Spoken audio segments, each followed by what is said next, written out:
ఉప ముఖ్యమంత్రి పవన్ కళ్యాణ్ గారు రోజు రోజుకి కూడా ఒక మెట్టు ఎదిగిపోతున్నారు.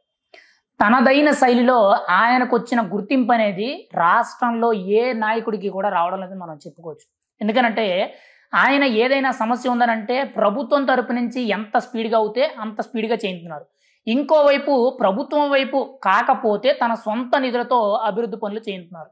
ఇవి సరిపోలేదన్నట్టు తన సొంత నిధులతో చాలా సందర్భాల్లో చాలా మంది వ్యక్తులనే కానీ కార్మికులే కానీ గుర్తించి వాళ్ళకి బహుమతులు పంపడం అయితే జరుగుతుంది. అయితే ఇప్పుడు తాజాగా చూసుకుంటే పిఠాపురం నియోజకవర్గంలోని ఓవరాల్గా ప్రభుత్వ ప్రైవేట్ కళాశాలలు పాఠశాలలు ఏవైతే ఉన్నాయో అంటే స్కూళ్ళు కాలేజీలకు సంబంధించి 2000 మందికి పైగా స్టాఫ్ ఉండడం అయితే జరిగింది. అంటే ఈ టీచర్లుగా కానీ ఉపాధ్యాయులుగా ఎవరైతే ఉంటారో అక్కడ అడ్మినిస్ట్రేషన్గా పనిచేసిన స్టాఫ్తో సహా 2000 మందికి పైగా ఉంటే ప్రభుత్వ ప్రైవేటు పాఠశాలలో రెండిట్లో కలుపుకొని 2000 మందికి పైగా ఉంటే వాళ్ళందరికీ కూడా ఉపాధ్యాయ దినోత్సవం కింద అంటే సర్వేపల్లి రాధాకృష్ణ గారి పుట్టినరోజు సందర్భంగా టీచర్స్ డే సందర్భంగా పవన్ కళ్యాణ్ గారు దానికి ఒక రోజు ముందే ఈ టీచర్స్ అందరికీ కూడా ఒక బహుమతి రూపంలో టీచర్స్ అందరికీ కూడా అంటే మహిళా టీచర్స్ ఎవరైతే ఉన్నారో వీళ్ళందరికీ కూడా చీరలు పంపిణీ చేయడం జరిగింది. అండ్ మెయిన్ గా ఉపాధ్యాయులు ఎవరైతే ఉన్నారో మగవారి అందరికీ కూడా ప్యాంటు షర్ట్ అయితే పంపించడం జరిగింది. ఇలా 2000 మందికి పైగా పవన్ కళ్యాణ్ గారు ఇలా ఒక చిన్న బహుమతి అయితే టీచర్స్ డే సందర్భంగా వాళ్ళకి ఒక రోజు ముందుగానే తమ పార్టీ కార్యకర్తలు నాయకులు ఎవరైతే ఉంటారో వాళ్ళ ద్వారా కొంతవరకు పంపిణీ చేయడం జరిగింది. కొన్ని సందర్భాల్లో కొన్ని స్కూళ్ళలో అయితే ఏకంగా అక్కడ ఎవరైతే విద్యార్థులు ఉంటారో ఆ విద్యార్థుల చేతుల మీదగానే పంపిణీ చేయడం అయితే జరిగింది. 2000 మందికి సుమారు ఎంత తక్కువ లేదన్నా కానీ మనిషికి 500 రూపాయలు చొప్పున వేసుకున్నా కానీ ఈజీగా ఒక 5 లక్షల రూపాయలైనా ఖర్చు అవుతుంది యావరేజ్ని లెక్కేసుకున్నా కానీ ఈ డబ్బు అంతా కూడా ప్రభుత్వం సొమ్ము కాదు.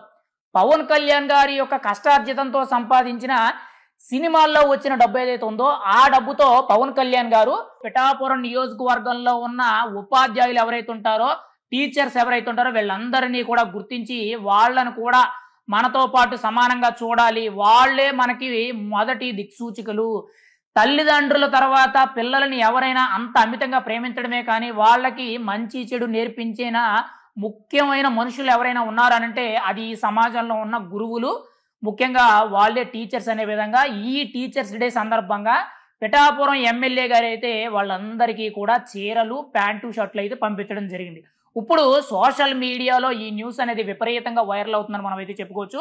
ఇప్పుడు ఆ బహుమతి అందుకున్న టీచర్స్ ఎవరైతే ఉన్నారో ముఖ్యంగా ఉపాధ్యాయులు ఎవరైతే ఉన్నారో వీళ్ళందరూ కూడా అక్కడికి వచ్చిన మీడియా ఛానల్స్ ముందు చెప్పేది ఒకటే, నాకు 10 ఏళ్ల అనుభవం ఉంది, 20 ఏళ్ల అనుభవం ఉంది, 30 ఏళ్ల అనుభవం ఉంది, కానీ నా సర్వీస్లో ఇటువంటి ఎమ్మెల్యేని చూడలేదు. ఒక టీచర్ని ఒక గురువుని గుర్తించిన విద్యార్థి లాంటి గొప్ప గొప్ప వ్యక్తులు ఈరోజు ఒక ఎమ్మెల్యే రూపంలో వచ్చి మమ్మల్ని గుర్తించి మాకు ఒక చీర కానుక ఇవ్వడం అనేది, మాకు ఒక ప్యాంటు షర్టు కానుక ఇవ్వడం అనేది చాలా గొప్ప విషయం. చాలా సందర్భాల్లో మేము కూడా సాధారణమైన మనుషులమే, ప్రభుత్వ ఉద్యోగులకి కొంత జీతభత్యాలు ఎక్కువ వస్తాయి, ప్రైవేట్ ఉద్యోగస్తులకి కొంత జీతభత్యాలు తక్కువ వస్తాయి తప్పితే ఎక్కడా కూడా మేము ఎవరికి కూడా తక్కువ అని కాదు. కానీ సమాజంలో మాకుండే గుర్తింపు అనేది ఈరోజు పెరిగిందని మనం అయితే చెప్పుకోవచ్చు. సర్వేపల్లి రాధాకృష్ణ గారి పుట్టినరోజు సందర్భంగా ఏదైతే దేశవ్యాప్తంగా ఉపాధ్యాయుల దినోత్సవం చేసుకుంటారో ఈరోజు చాలా మంచి రోజుని మనం అయితే చెప్పుకోవచ్చు.